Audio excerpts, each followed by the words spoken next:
And there you go, you're live. Okay. All right. Good morning, everybody. My name is Todd Burleson, and I am trying to get my stuff together here.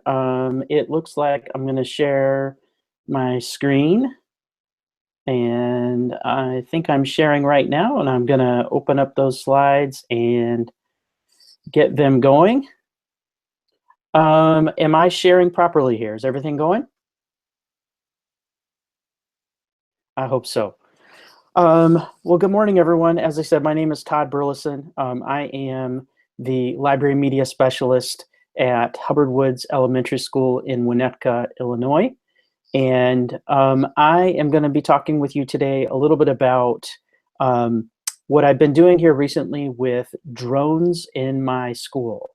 But first, I want to let you know that, did you know that ISLAMA provides many grants and awards for members? These grants and awards include scholarships, funds for professional development opportunities, grants to support your curriculum, books for your library, and many more. If you're interested in learning more about these opportunities, please visit islama.org and visit the awards and grants section on the left. So my Makerspace experience is I am in my second year as a Makerspace director. And we created our space, which we call the Idea Lab, 2 years ago. And so this year we have learned so much and are doing things so differently. We decided that we would add drones to our list of materials that we had. And I'm going to share with you some of the things that I've learned. Most of them the hard way, but hopefully this will help you if you decide that you'd like to try to integrate these into your curriculum. To begin, I am not an expert, but a very motivated amateur. I've had a lifelong obsession with flight. My father was in the Air Force. I grew up on many Air Force bases all over the world, and this was my first airplane in 1969. Pretty much moved on to these guys, which I hope you all have had a chance to play with. And things like this, which was a remote control from '78 that you actually stood in the center and spun it around until you couldn't stand up anymore. And then eventually moved into some gas-powered remote control airplanes. And then eventually I really became passionate about sailplanes. And you'll notice between 2000 and 2012, there was a 12-year hiatus from any kind of tools like this because I had children at that time. But I decided that I would try to learn how to fly remote control helicopters. And then in 2014, I saved all my Christmas money to buy an augmented reality drone 2 from Parrot. And Parrot really in 2010 created the first AR drone that was technically the very first consumer off-the-shelf drone. And so by 2014, when the AR drone 2.0 came out, it was really the state of the art for consumer drones. Last year, we started to explore these just as a learning tool and had lots and lots of frustration with many of the smaller drone versions. We've tried everything from kickstarting an organization called Flybricks and another one called Micro Drones. And lastly, we've really settled on the 2 drones in the top left and right corner, which are made by Parrot. And hopefully this year, we will be writing a grant to receive a Phantom 4 drone, which I'll talk a little bit more about. But these drones right here are the ones I really want to talk about as far as using in your makerspace. These are called the Parrot Mini Cargo Drones. They cost about $49 if you buy them on Amazon. They are super powerful. They're called cargo drones because they literally can carry cargo. So if you notice there on top of the center of the yellow body is a Lego brick connector. And you can actually connect Legos to this drone. And it actually can carry up to 34 grams of mass before it begins to get a little unstable. There are also some connectors on the bottom and on each of the 4 corners that allow you to create many, many amazing components. You can add all sorts of very neat things, as well as just carrying minifigures on top. As I mentioned, they're cheap. They're about $49, and they're very robust. Up until Thursday, I had 10 drones that had been working for about 6 months, and my last drone club crashed and destroyed 2 of them. And I'm in the process this weekend of taking out the 2 motors that were damaged and replacing them. But even that is only going to cost, a few dollars to replace the motors, which is fairly amazing when you consider the cost of drones. The drone I mentioned, the Phantom 4, is about a $800 to $900 drone. This again is $49, which is a pretty good price point if you're trying to use a tool like this with elementary age students. Parrot, who makes this cargo drone, has an EDU program. And I initially found that the Parrot cargo drones are significantly cheaper if you buy them on Amazon. The drones that they sell as part of their EDU pack are a bit more robust drone that has a few more functions in it. It also comes with the case and an extra battery and charger and propellers and things like that. But the real reason I would encourage you to explore the Parrot EDU pack isn't so much for the materials, but actually what you get with the materials. When I think of a drone, I think of somebody flying, and I look back at, if you Google drone fails or drone Christmas morning, you will find millions of people who got a drone for Christmas and crashed it into the wall within the first half hour. And that is typically what happens with most people who fly drones. I do not allow my students to fly the drones what we call free flight. I make my students program in step-by-step language. And one of the reasons I really like the Parrot EDU program is when you buy one of their kits, you also get the Tinker Drones 101 curriculum for free. They charge you $399 for that typically, and it's a tremendous value to get for free when you buy a EDU pack with them. And the Tinker platform, if you're not familiar with it, is a very simple drag and drop block coding format that works amazingly well with elementary age students. It's very similar to anything, if you've ever looked at Scratch, or if you've used for Dot and Dash, if you've ever used Blockly, or any of the drag and drop block programs. And this Drones 101 program is very robust. It starts at the beginning with very simple block coding, very similar to something you might use for the hour of code. And then it gets into quite complex programs where kids are programming in very difficult geometric shapes. They're doing acrobatics, and all of that, again, is coded. And what I like about being able to do block coding is that it literally forces kids to think step by step. It also is repeatable over and over and over. So if they make a mistake, it's not a problem. Pull out the piece that was wrong and add the new piece. If they are successful, they can share that code with someone who's sitting next to them and is also struggling. So it's incredibly useful as a programming and learning tool.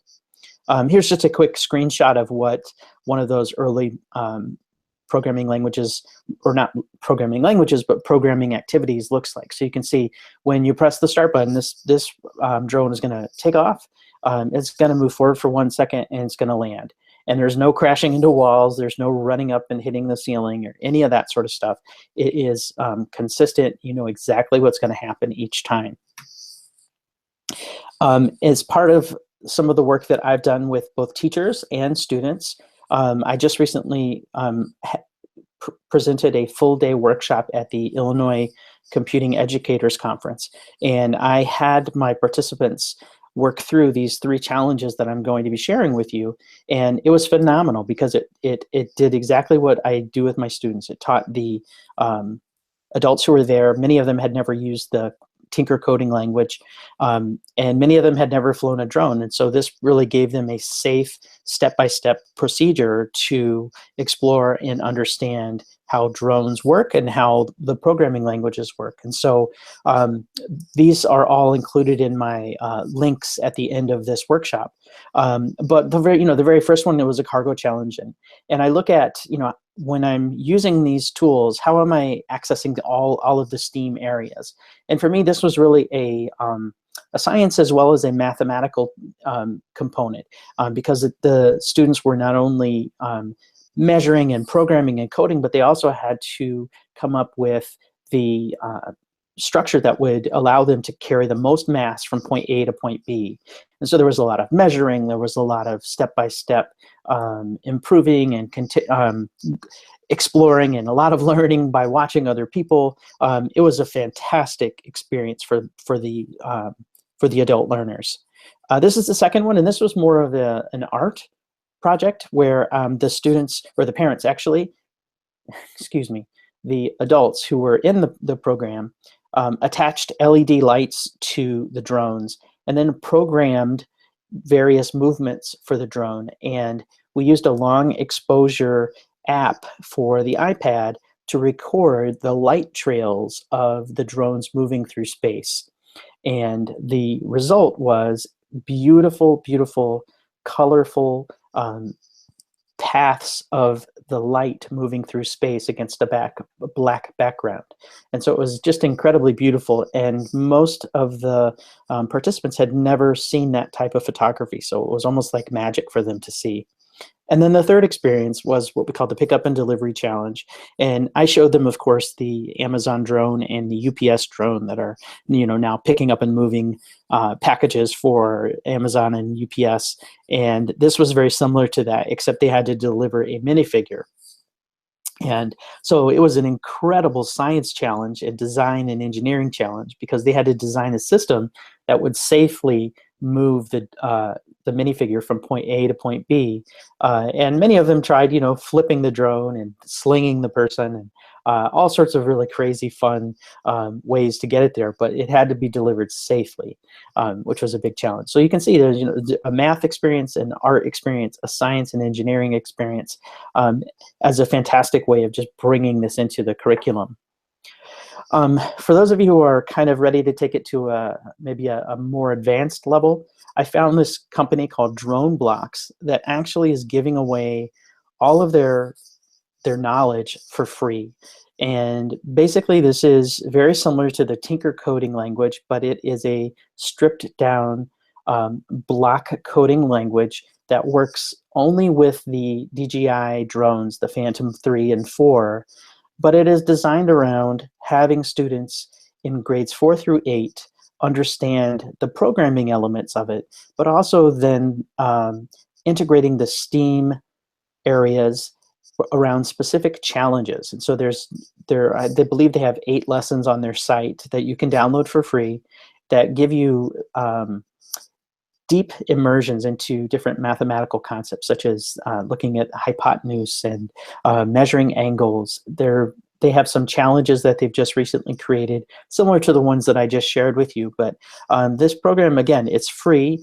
And one of the biggest benefits of this particular program is that they have a simulator built into their app, so that, like you saw in the Tinker program, they have the actual drone run the simulated mission, so that if it's a bad weather day, or if it's windy, or if you have a whole class of students who are trying to do this, you can have them running simulated missions in preparation for the actual mission. And what I do like about this program is that it's technically designed around the idea that you only have one drone. And for most of us, that's going to be the reality.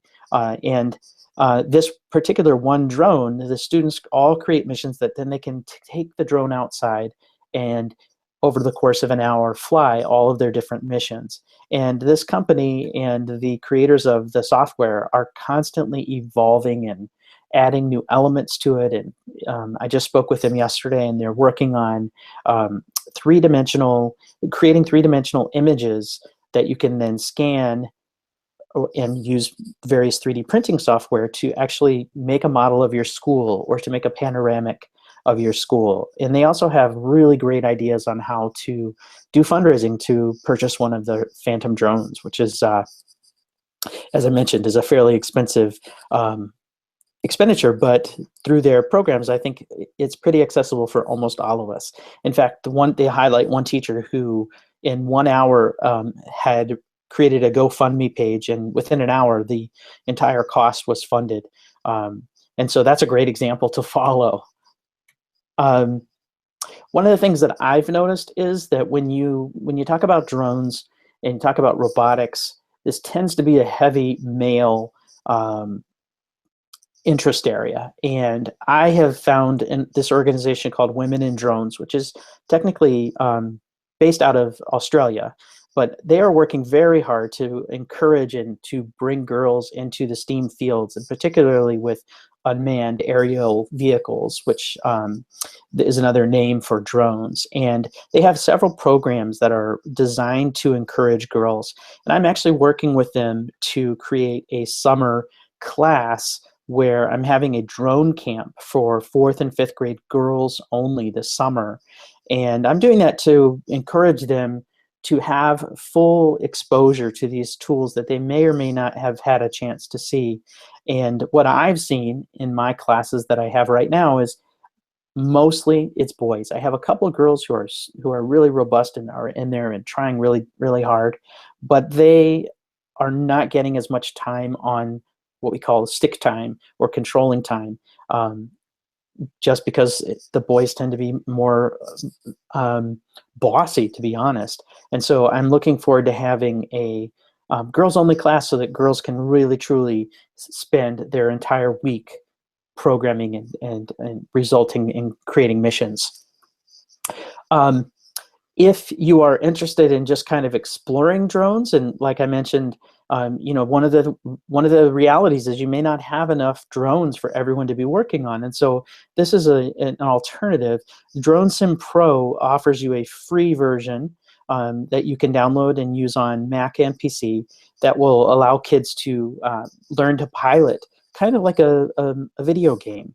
And like I mentioned, there is a free version of it. You can pay for a more extensive version that will give you different drones and different weather conditions and all those sorts of things. But it is a great kind of alternative if you don't have as many drones and you don't have the drone block software.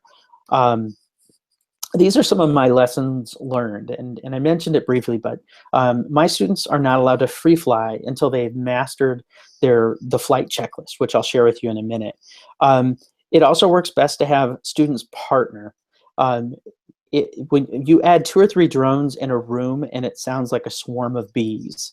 And so it's very easy for things to go crazy.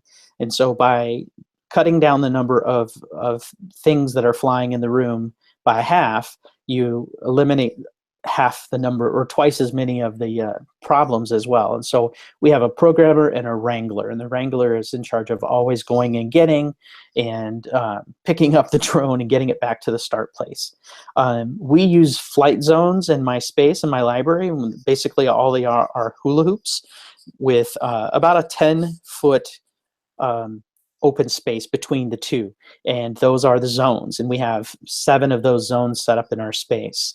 The Tinker Drones 101 class was a terrific primer to get the kids coding, and I also used it so that I took half my group and I had half of them programming on Tinker on laptops, and then I had the other half actually programming on actual drones.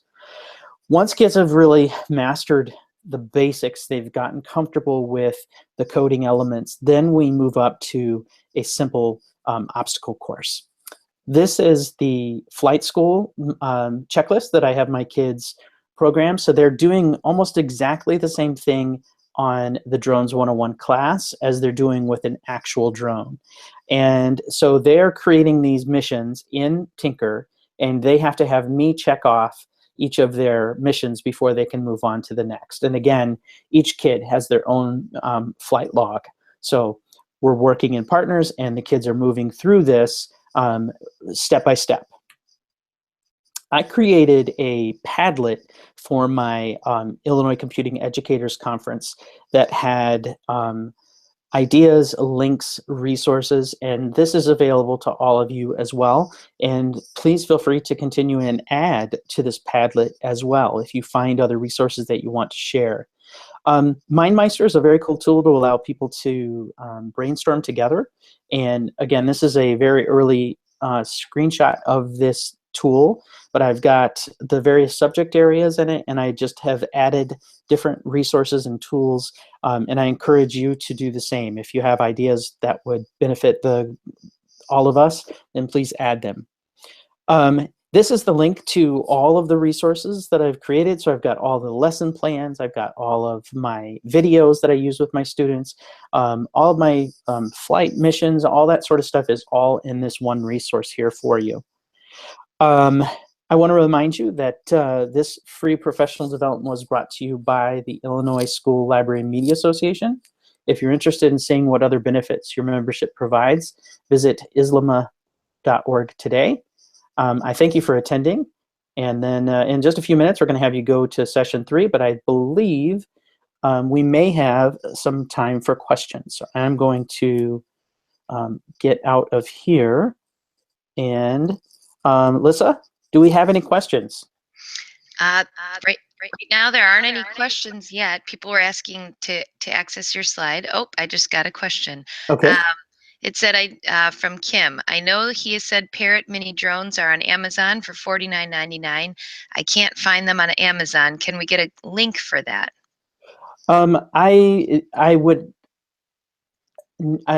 could look as well, but if for some reason they're not $49.99, make sure that you're looking for the cargo mini drones. I believe it's called the Travis Cargo Mini Drone. There are various Parrot drones. Many of them cost more than $49, but you can do everything you need to do with the Parrot Travis mini drones. I found them for $49.99. It's possible they've increased the price since I purchased them several weeks ago, but just do a little digging. Like I mentioned, you can buy them through Parrot through the EDU program. It is a little bit more expensive than $49.99, but you get significantly more materials with it. And again, you get that free software. Okay. And that was it. Everyone's just thanking you for the great resources. Well, thank you so much. I think Okay. if there are no other questions, I hope you guys have the resources. And if there's anything that you would like to ask me any questions, please feel free to contact me. I'd be happy to answer. All right. Thanks, Todd. Thank you.